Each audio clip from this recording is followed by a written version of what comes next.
खबर देंगे आपको लाहौर के इलाके सतोकतला मोटरसाइकिल पर सवार 4 अफराद ने फायरिंग करके बाप बेटे को कत्ल किया। मजीद तफसीलात जानते हैं डॉन न्यूज के नुमाइंदे वसीम रियाज से। जी वसीम रियाज, बताइएगा पुलिस का क्या मौक़िफ़ है इस मामले पर?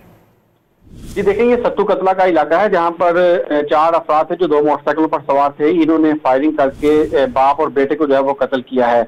हलाक होने वालों में सईद और इसका बेटा शमशेर जो है वो शामिल हैं, जिसकी इत्तला मिलते ही पुलिस जो है वो मौका पर पहुंची। पुलिस ने लाशों को अपनी तहवील में लेकर शवाहिद इकट्ठे करते हुए तफ्तीश शुरू कर दी है। इब्तदाई तफ्तीश के मुताबिक जो मकतूल शहीद है इसका दूसरा बेटा एहसन है, जिसने कुछ अर्सा कबल पसंद की शादी की थी और पसंद की शादी करने के बाद सत्तू कतला के इलाका में किराए के क्वार्टर में जो है वो रिहाइश पजीर था। मुलजिमान जो है वो एहसन की तलाश में यहाँ पे आए। एहसन जो है वो मौका पर नहीं मिला।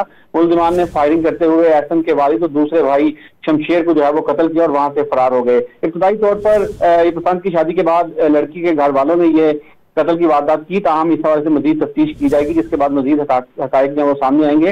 इस वाक़े पर DIG ऑपरेशन फैसल कामरान ने जो है वो नोटिस किया है और फौरी तौर पर मुलजिमान की गिरफ्तारी के लिए एक टीम भी जो है वो तश्कील दी है और मुतल्लिका ऐसी कोई हिदायत जारी की है कि जल्द से जल्द मुलजिमान को जो है वो गिरफ्तार करें। पुलिस ने जो हुआ तलाशी जो है वो अपनी तहवील में ले ली है और इनको पोस्टमार्टम के लिए मुर्दा खाने मुंतकिल किया जा रहा है, जबकि अब मुकदमा दर्ज करके मजीद कानूनी कार्रवाई अमल में लाई जाएगी। वसीम रियाज अपडेट कर रहे थे, आपका शुक्रिया।